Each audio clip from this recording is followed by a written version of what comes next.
नमस्कार दोस्तों, स्वागत है आपका आपके अपने यूट्यूब चैनल एचआर क्लासरूम में। दोस्तों, आज मैं आपके सामने यूपीएससी जूनियर असिस्टेंट का कंप्यूटर के कुछ महत्वपूर्ण क्वेश्चन लेके आया हूँ। ठीक है, ये सारे क्वेश्चन प्रीवियस ईयर किसी न किसी एग्जाम में यूपीएससी के में आ चुके हैं। सारे लेटेस्ट क्वेश्चन हैं। तो चलिए बिल्कुल टाइम वेस्ट नहीं करते हैं, शुरू करते हैं आज का अपना ये सेशन। पहला प्रश्न है 103। 102 तक हम कर चुके थे, आज 103 से शुरुआत करेंगे। सॉफ्टवेयर का प्राथमिक उद्देश्य डाटा को बदलना होता है। रिक्त स्थान भरना है किसमें? वेबसाइट, सूचना, प्रोग्राम या ऑब्जेक्ट।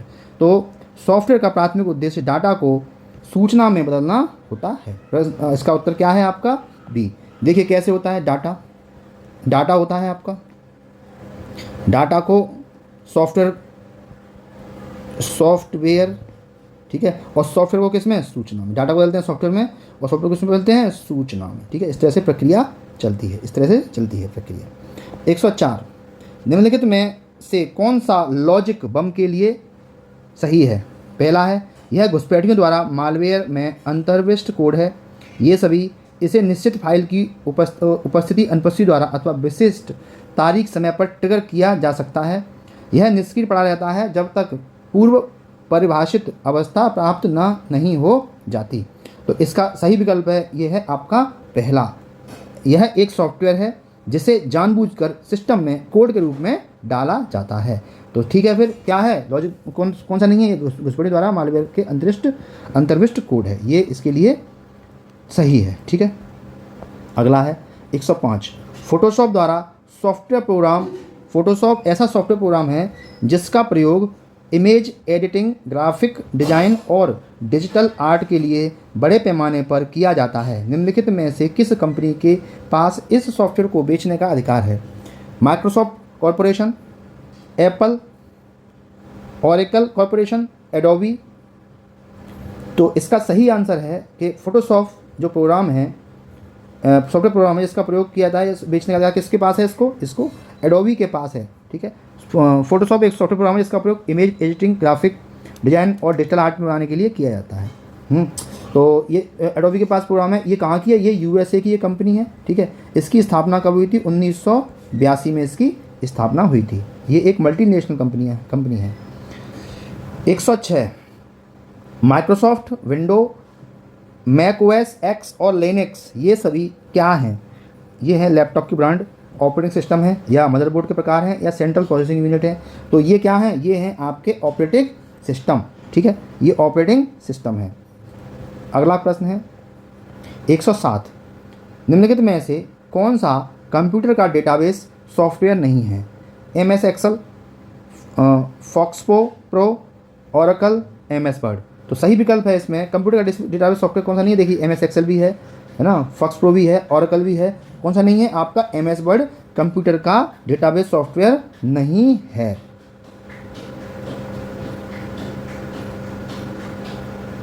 चलिए 108।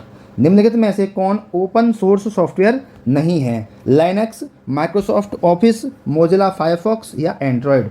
तो ओपन सोर्स सॉफ्टवेयर नहीं है, कौन सा नहीं है? माइक्रोसॉफ्ट ऑफिस आपका ओपन सोर्स सॉफ्टवेयर नहीं है। लाइनक्स, मोजिला फायरफॉक्स और एंड्रॉयड आपके ओपन सोर्स सॉफ्टवेयर हैं, है ना। ओपन सोर्स सॉफ्टवेयर ऐसा सॉफ्टवेयर कहा जाता है जिसके सोर्स कोड सभी के लिए ओपन हो, यानी ये सारे सॉफ्टवेयर आप सभी यूज कर सकते हैं। इसके लिए कोई भी आपको पैसे नहीं देने पड़ेंगे। ठीक है, 100 प्रश्न संख्या 109।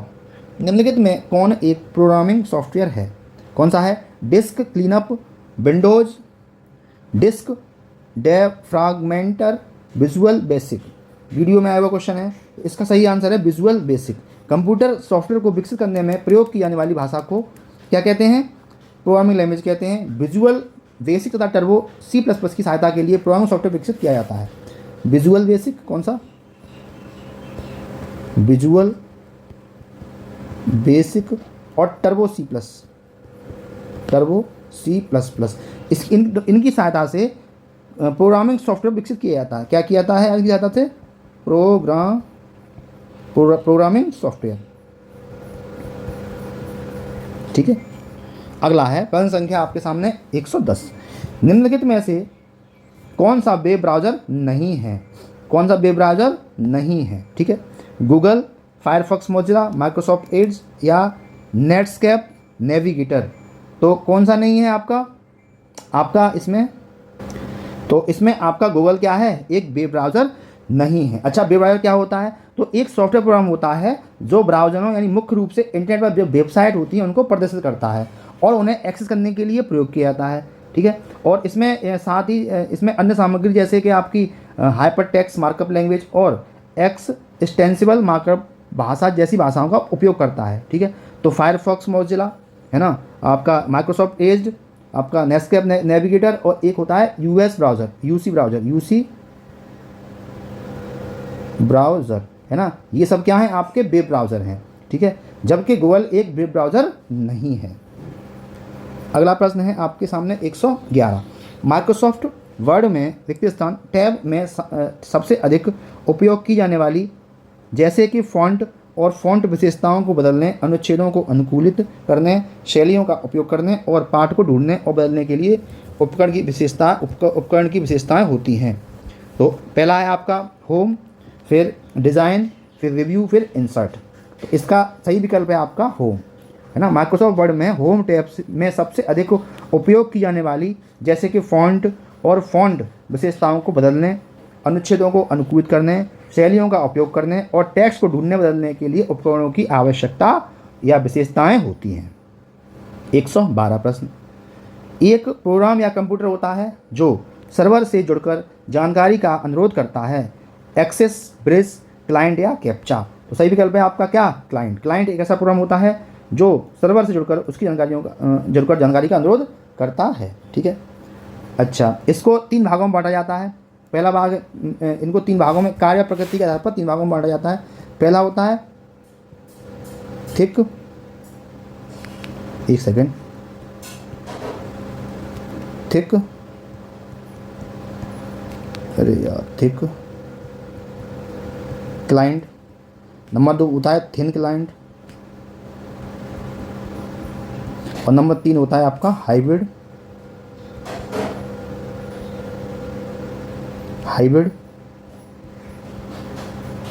क्लाइंट। ठीक है, ये आपके 3 तरह के सर्वर क्लाइंट होते हैं कार्य प्रकृति के आधार पर। चलिए 113वां प्रश्न देख लेते हैं क्या है। एक पेशेवर जियो खिलाड़ी को हराने वाले गूगल कंप्यूटर प्रोग्राम का नाम बताइए। तो C25 के अल्फागो, ऑडिक्यो या ब्लू। तो सही विकल्प है आपका अल्फागो। अल्फागो एक कंप्यूटर प्रोग्राम है जो बोर्ड गेम गो खेलता है। मार्च 2016 में यह 9 डेन पेशेवर डी शेडोल को 5 गेम के मैच हराया जो इसने। ठीक है, और ऐसा करने वाला ये पहला कंप्यूटर प्रोग्राम यानी जियो प्रोग्राम बन गया। अगला प्रश्न है आपके सामने 114। निम्नलिखित में से कौन सा ओपन सोर्स सॉफ्टवेयर का उदाहरण है? Windows 10, adobe professional, Libre office या नॉर्टन एंटीवायरस। तो आपका Libre office open source software का उदाहरण है। ठीक है, अच्छा जी, होता क्या है ओपन सोर्स? यह सॉफ्टवेयर जिसका कोई भी सोर्स कोड नहीं होता और इसे कोई भी व्यक्ति संशोधित कर उसके विकास में योगदान दे सकता है। ठीक है, या स्वयं अपने काम में इसका निःशुल्क उपयोग कर सकता है। यह ओपन सोर्स सॉफ्टवेयर कहलाता है। ठीक है, प्रमुख ओपन सोर्स सॉफ्टवेयर कौन से हैं? यूनिक्स है, लाइनक्स है, मैक है, फायरफॉक्स है, जिम्प है, लिब्रे ऑफिस है या अपाचे। क्या है? अपाचे। ये आपके ओपन सोर्स सॉफ्टवेयर हैं। ठीक है, चलिए आगे बढ़ लेते हैं। तो इसका आंसर हो जाएगा आपका लिब्रे ऑफिस, आपका ओपन सोर्स सॉफ्टवेयर है। अगला है 115। कंप्यूटर प्रणाली में निम्न में से कौन सा एक ऑपरेटिंग सिस्टम नहीं है? विंडोज़, MS ऑफिस, यूनिक्स या लाइनक्स। तो MS ऑफिस आपका एक ओपन सोर्स सॉफ्टवेयर नहीं है, यानी MS ऑफिस को यूज़ करने के लिए आपको पैसे देने पड़ेंगे, आपको इसका एप्लीकेशन सब्सक्रिप्शन लेना पड़ेगा। जबकि विंडोज़, यूनिक्स और लाइनक्स इसमें आपको कोई भी पैसे देने की आवश्यकता नहीं है। इसे कोई भी व्यक्ति यूज कर सकता है और अपने अनुसार उसको बदल सकता है, यानी इसका सोर्स कोड सबके पास होता है। 116। निम्न में से कौन सा एक कंप्यूटर ऑपरेटिंग सिस्टम नहीं है? लिनक्स है, MS डॉक्स बिल्कुल है, यूनिक्स है, MS वर्ड क्या है आपका? MS वर्ड आपका एक कंप्यूटर ऑपरेटिंग सिस्टम नहीं है। MS वर्ड होता क्या है ना? यह एक एप्लीकेशन सॉफ्टवेयर है। इसमें टेक्स्ट, चित्र तथा ग्राफिक्स का निर्माण किया जाता है तथा टेक्स्ट की फॉर्मेटिंग, भी की जाती है। ठीक है, MS वर्ड बहुत लोगों ने यूज किया होगा PPT वगैरह बनाने के लिए। 117 प्रश्न, कंप्यूटर की भाषा में बग क्या है? कंप्यूटर वायरस है, कंप्यूटर त्रुटि है, डिजाइन बनाना है या कंप्यूटर डाटा? तो सही विकल्प है आपका कौन सा? बी। कंप्यूटर त्रुटि को क्या कहते हैं? कंप्यूटर बग, यानी भाषा में कंप्यूटर भाषा में क्या कहते हैं? बग। कंप्यूटर प्रोग्राम या सॉफ्टवेयर पाई जाने वाली होता क्या है बग? जैसे हमने कोई सॉफ्टवेयर बनाया, ठीक है ना, या प्रोग्राम बनाया, तो उसमें कुछ गलतियाँ रह जाती हैं, कुछ त्रुटियाँ रह जाती हैं, उन्हें क्या कहते हैं? बग कहते हैं। इन त्रुटियों को ढूंढने और सुधार करने की जो प्रक्रिया होती है उसे क्या कहते हैं? उसे कहते हैं डीबगिंग। उसे कहते हैं डीबगिंग, यानी जो कोई त्रुटि है उसको सुधार कर दिया तो क्या कहेंगे? उसे डीबगिंग, है ना। इस कार्य के लिए तैयार किए गए सॉफ्टवेयर को डीबग सॉफ्टवेयर भी कहते हैं। क्या कहते हैं? डीबग सॉफ्टवेयर क्या कहते हैं? डीबग कहा जाता है। और त्रुटियों को छोटे सॉफ्टवेयर प्रोग्राम के सहारे ठीक किया जाता है, इसे क्या कहते हैं? पैच कहा जाता है। ठीक है, अगला प्रश्न है डेटा संचार से क्वेश्चन है ना। जितने भी क्वेश्चन डेटा संचार से आपके UPSSC ने पूछे हैं प्रीवियस ईयर में, वो सारे क्वेश्चन हम यहाँ पर डिस्कस करने वाले हैं। पहला प्रश्न है, निम्नलिखित में से कौन सा विकल्प पब्लिक नेटवर्क पर प्राइवेट नेटवर्क का विस्तार करता है? प्रयोगकर्ताओं को शेयर्ड या पब्लिक नेटवर्क पर डेटा भेजने और प्राप्त करने में सक्षम बनाता है। तो पहला है local area network, virtual private network, enterprises network और स्टोरेज एरिया नेटवर्क। तो सही विकल्प है आपका बी, वर्चुअल प्राइवेट नेटवर्क, है ना। एक सार्वजनिक नेटवर्क से एक निजी नेटवर्क बनाकर ऑनलाइन गोपनीयता और गुमनामी प्रदान करता है, अर्थात यूजर को शेयर्ड या पब्लिक नेटवर्क पर डाटा भेजने और प्राप्त करने में सक्षम बनाता है।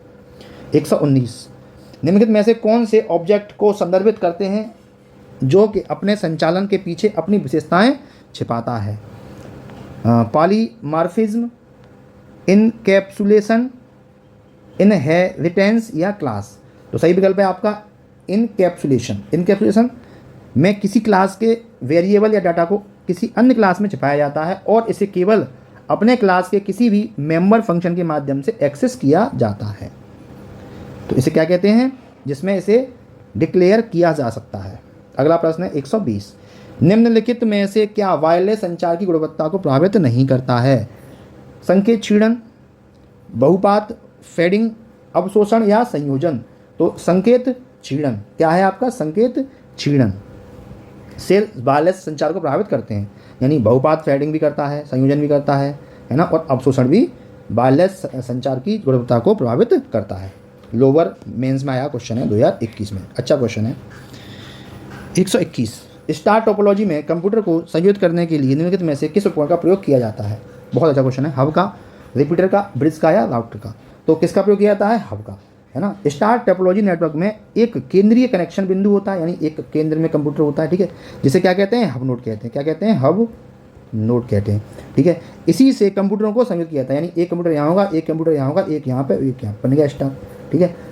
पूरा नेटवर्क इसी केंद्रीय नोड पर निर्भर रहता है, यानी इस पर निर्भर रहेगा, है ना। यदि केंद्रीय नोड यानी ये वाला कंप्यूटर फेल हो जाता है तो पूरा नेटवर्क काम करना बंद कर देता है। 122, ADSL डेटा दरों को अंतिम प्रयोक्ता से केंद्रीय कार्यस्थल पर उपरिगामी दिशा की अपेक्षा केंद्रीय कार्यस्थल से अंतिम प्रयोक्ता तक अधोगामी दिशा में प्रदान करता है। क्या उच्चतर, निम्नतर, बराबर या उच्चतम या निम्नतम? तो सही विकल्प होगा इसका क्या? ADSL उच्चतम डेटा दरों को अंतिम प्रयोक्ता के लिए केंद्रीय कार्यस्थल पर उपरिगामी दिशा की अपेक्षा केंद्रीय कार्यस्थल से अंतिम प्रयोक्ता तक अधोगामी दिशा में प्रदान करता है। 123, डेटा संचार के लिए ऑप्टिकल फाइबर विद्युत की अपेक्षा अधिक पर निर्भर होता है, जो अति उच्च गति के उन इंटरनेट संयोजनों की सुविधा प्रदान करता है जो उच्च बैंडविड्थ संभालने में सक्षम होता है। तो किस पर काम करता है ये करता है प्रकाश पर, ठीक है। फाइबर ऑप्टिक केबल में विद्युत का संचार नहीं है, बल्कि यह प्रकाश का संचार करता है। यह पूर्ण आंतरिक परावर्तन यानी टोटल इंटरनल रिफ्लेक्शन पर कार्य करता है। पहला दूरसंचार उपकरण था, क्या था? टेलीफोन था, टेलीग्राफ था, कंप्यूटर था या टेलीविज़न था? तो पहला दूसरा उपकरण क्या था आपका? टेलीग्राफ था, है ना। पहली बार कब यूज हुआ था? 1850 में पहली बार लाइन तार टेलीग्राफ डायमंड हार्बर और कोलकाता के बीच शुरू किया गया था, ठीक है। अच्छा, कब टेलीफोन सेवाएं देश में कब चालू कर दी गई थी? 1881 में। 1881 में देश में पहली बार औपचारिक टेलीफोन सेवा की स्थापना की गई। IP कंप्यूटर्स में प्रयोग में लाई जाने वाली शब्दावली है जिसका पूर्ण रूप क्या होता है? आईपी का पूर्ण रूप क्या होता है? Internet protocol, internet protocol, international protocol या इंटरनेट प्रोटोकॉल। सही विकल्प है आपका क्या? Internet protocol. 126 ऑप्टिकल फाइबर के काम करने के पीछे निम्नलिखित में से कौन सा वैज्ञानिक सिद्धांत काम करता है?